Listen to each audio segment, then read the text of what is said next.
This is what a Tyrannosaurus looked like 165 million years ago, and it was the size of a turkey.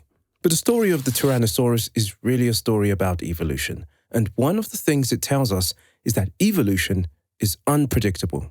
For a long time, there were many mysteries surrounding where the T-Rex came from, how it evolved, and how it became one of the largest predators in the history of our planet. It was literally designed as a killing machine. It had eyes that allowed it to see clearly from 6 kilometers away.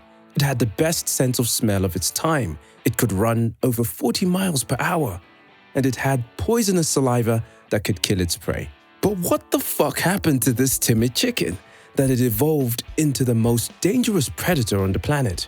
Well, now you are in for an interesting and rather unusual story of evolution. This is Proceratosaurus, the very first tyrannosaur. He lived around 165 million years ago, back when there were no triceratops, no velociraptors, and definitely no pumpkin spice lattes at Starbucks. So no, he couldn't have been gay. He lived in what is now Britain, so well, maybe he could have been. He was about the size of a dog, just one with claws and teeth. A sprinter predator, fast, lightweight, and always chasing anything that moved and wasn't quick enough. Lizards, dino babies, eggs. The nose crest? Probably for showing off or cooling down. And some scientists think he had bright coloring, maybe even red, to stand out or look scarier. He looked like someone desperate for attention. Maybe he was lonely. Maybe he had depression. Kind of like how people imagine dinosaur fans. You know, the stereotypes that we all wear dino shirts and stay virgins until 25. Well, that's not true. We don't wear dinosaur shirts. Anyway, how did this tiny creature living in a chaotic volcanic world not only survive but kickstart the most successful line of predatory dinosaurs? The answer lies in the east, in Asia. That's where this little guy migrated and where evolution kicked things into high gear. The small Proceratosaurus didn't instantly morph into the hardcore, meat-loving, pop culture Terminator with tiny arms we all know. These little predators had to adapt, fast, to the new, wetter, more vibrant environment of ancient Asia. There, they faced new prey, new competition, and a fresh, evolutionary arms race. To survive, they had to become lighter, faster, smarter. Their snouts shifted shape. Feathers started to appear, probably helping with temperature control or maybe just looking sexy. Over millions of years, somewhere in what is now China, one of these creatures would evolve into Guanlong, a sleeker, more refined predator, complete with a fancy crest on its head. From the first Guanlong to the rise of T-Rex, 100 million years passed. That's enough time to watch this video over 3 trillion times, or just once. Very, very slowly. But this wasn't just dead time on the timeline. It was a chaotic era of adaptations, disasters, and breakthroughs, step by step, building one of the most efficient killing machines Earth has ever seen. And to understand how a tiny Guanlong became the tyrant king of dinosaurs, we have to dive, literally, 5,000 meters beneath the South Pacific Ocean. There lies the massive Java Plateau. Japanese geoscientist Naohiko Okouchi explains what happened there. As you clearly understood from Naohiko's words, about 120 million years ago, a massive pulse of lava erupted from deep inside the Earth, bursting through cracks on the ocean floor like hell breaking loose. But it wasn't just the Pacific. Volcanoes started raging all across the globe, including Eurasia, where early tyrannosaurs lived. They had no choice but to flee. Leaving behind their ancestral lands, they embarked on a journey into the unknown. Due to global warming caused by massive volcanic eruptions across the planet, huge regions of new vegetation began to appear in the north, on the territory of what is now North America. And it was this greening of the north that triggered the migration of tyrannosaurs, where they were met by a whole new lineup of herbivorous dinosaurs. But these new species were much larger than the ones tyrannosaurs had hunted before. So to survive in this new environment, Guanlong had to grow up a bit. Before the rise of the Tyrannosaurus, other predators ruled North America. One of them was Seats. Based on fossil evidence, this beast reached about 36 feet in length. It had claws as sharp as razors and knife-like teeth. All signs point to a mega predator, and he was the top carnivore in that ecosystem.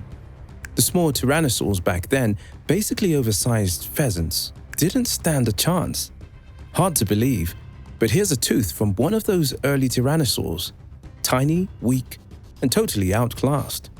And yet, they survived. Well, to be honest, they got really lucky. The 100 million year journey of the Tyrannosaurs has a weird blank spot, and it's in that blank space where something remarkable happened, something that eventually gave us T-Rex. Around 90 million years ago, rising sea levels caused by global warming left many species stranded on isolated patches of land. And it was in these isolated environments that small populations started to evolve rapidly. At the same time, herbivores began to grow much larger, and then came Lithonax. This tyrannosaur was discovered only recently, and scientists immediately saw familiar T-Rex features: a powerful frame, forward-facing eyes, and most importantly, he was already the apex predator in his ecosystem. Fossils show Lithonax reached 26 feet in length. That's way bigger than earlier species like Guanlong or Proceratosaurus. If Guanlong weighed around 330 pounds, Lithonax was tipping the scales at 5,500, which is even more than your mum. Now, this tyrannosaur was finally big enough to go head-to-head with massive prey like Triceratops. And just like the herbivores, the predators were evolving fast. An evolutionary arms race had begun. But it wasn't just about size. Tyrannosaurs were getting smarter too. Their skulls became broader and their eyes started pointing forward, giving them better depth perception for stalking prey. And after Lithonax, evolution didn't slow down, it went into overdrive. Around 83 million years ago, in what is now New Mexico, a new predator emerged: Bistahevosaur, a 30-foot-long tyrannosaur. Its skull grew shorter and deeper, jaws got even stronger. Its neck thickened to absorb bone-crushing forces. This was a predator built for bite force. Its tiny arms shrank even more and became completely useless.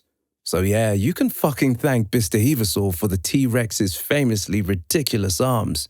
But the real launch pad for the T-Rex came a few million years later: the Spletosaurus. The name means frightful lizard. He reached over 33 feet long with a massive skull and thick, bone-crushing teeth. This wasn't just a killer, this was a ruler. And get this, his saliva may have been infectious.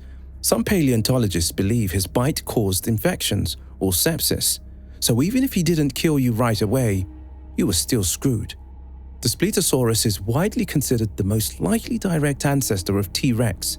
He already had all the signature features: the jaws, the bite force, the advanced sense of smell, the useless arms, the full-on dominance in the food chain. This was the final stage. Nature had nearly perfected the design. Tyrannosaurs were now getting all the nutrition they needed and growing fast. And finally, those changes led to the most powerful dinosaur of them all, Tyrannosaurus rex. In pop culture, T-Rex is usually shown as a giant, muscular, lizard-like killer. I'm not even going to get into whether the T-Rex in Jurassic World is scientifically accurate. Obviously, it's not. But that version sells well in movies and toy aisles. Because let's be honest, who's going to buy a brightly colored feathered T-Rex? Still, T-Rex was the final boss of its kind. It was the ultimate product of its evolutionary bloodline. Tyrannosaurus rex stood at the very top of the food chain, up to 43 feet long, with a skull nearly 3 feet wide. Its jaws could crush bone. Its sense of smell was so sharp, it could sniff out prey from miles away. But here's something most people don't know. T-Rex existed for only a few million years, which in dinosaur terms is barely a blip. It was the last of the tyrannosaur line, and after it, nothing. It all ended 66 million years ago. Asteroid, fire, darkness. The plants died first, then the herbivores, then T-Rex. The most advanced killing machine in history. Gone, just like that.